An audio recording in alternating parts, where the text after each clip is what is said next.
WAWO TV àrà Olódùmarè tẹ́ ẹ lè wò tán.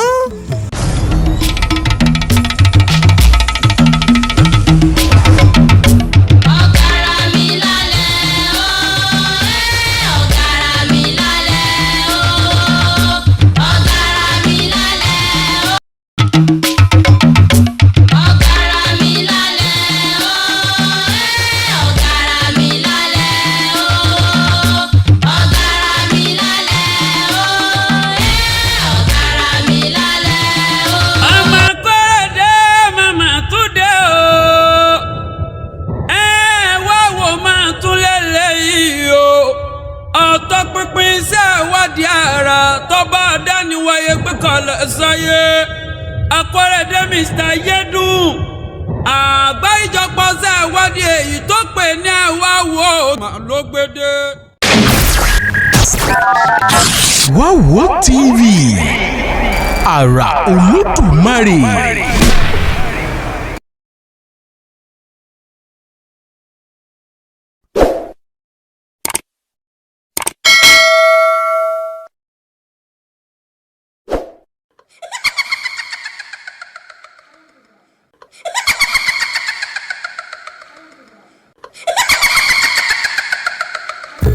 Balógun Ìbíkúnlé olókè àgbàǹgbà àfẹ́.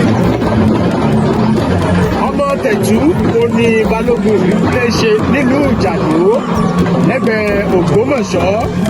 Nǹkan 1804 òun náà la bí akọni yìí tó sì ṣe bẹ́ẹ̀ tóun náà gbé jàádì wọlé Ìbàdàn lásìkò tí baálẹ̀ Mọ́yẹ̀lóyè Okùn Adébánkẹ́fà tí ń ṣèjọba nílẹ̀ Ìbàdàn 18th century náà ni òun náà wọ́n mú lọ sí ọ̀dọ̀ Tókí Oníbùdó gẹ́gẹ́ bí àṣà àti ìṣe wípé ẹni tó bá jẹ́ aṣáájú àwọn ẹ̀yà àbí ìlú tí oríṣiríṣi àwọn akọni ti wá òun náà ni wọ́n mú èèyàn tó bá ẹ̀ṣẹ̀ dé wọ́n mú lọ sí ọ̀dọ̀ rẹ̀ torí pé ìhà Ògbómọ̀ṣọ́ ló ti wá ìdí rẹ̀ tó fi jẹ́ wípé ọ̀dọ̀ Tókí Oníbùdó ni wọ́n mú akọni Ìbíkúnlé lọ pẹ̀lú bó ti jẹ́ akọni ògbójúgbóyà lágbára eléyìí tí ó sì jẹ́ pé ó ń ṣe ìdáàbòbò fún aṣáájú rẹ̀ tí ṣe Tókí Oníbùdó ó sì jẹ́ pé ẹnikẹ́ni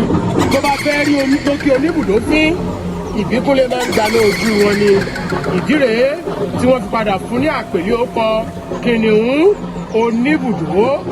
Ó dé ipò ṣẹ́ríkì ilẹ̀ Ìbàdàn ní ọdún 1845 tó ń gbẹgbẹ́ sì dé ipò balógun ní 1851.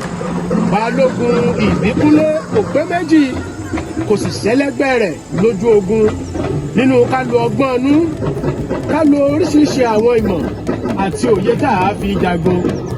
Ní pàtàkì jùlọ ìtàn sọ fún wa wípé èyí tí àwọn ọmọ ológun tí wọ́n máa ń ṣe tó jẹ́ pé àwọn kan ó tò síwájú àwọn kan ó tò sẹ́yìn tó jẹ́ pé tí àwọn tó wà ní iwájú bá ti yìnbọn tí wọ́n tán wọ́n ṣubú sílẹ̀ ìjà yẹn làwọn tó wà lẹ́yìn náà ó yìnbọn wọn.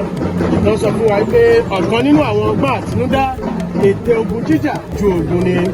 Ìbíkúnlé ó gbónúgbóyà ó sì lágbára tó sì ja àwọn ogun tó pọ̀ gidigidi fúnlẹ̀ Ìbàdàn gẹ́gẹ́ bí alájàṣẹ́ àjàborí àjàṣẹ́gun.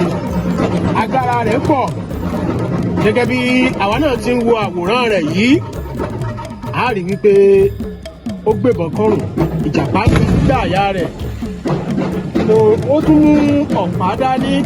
Ọ̀pá yìí ni ìtàn sọ fún wa nígbà tá a bí Ìbíkúnlé lẹ́yìn ọjọ́ keje tó ṣàdíwọ́ tí ò yáwọ́ tí wọ́n padà wá dífá tó ṣàwọn nǹkan kan sí nǹkan kan tó fi padà di pé ó ya ọwọ́ rẹ̀.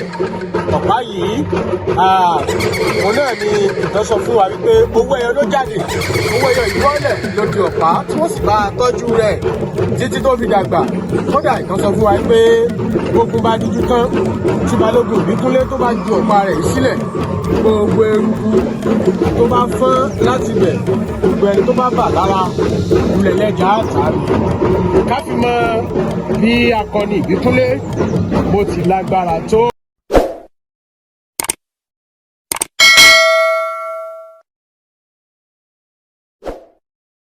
lẹ́yìn tí balógun ìbíkúnlé tí ó sọ̀sùn lárí akọni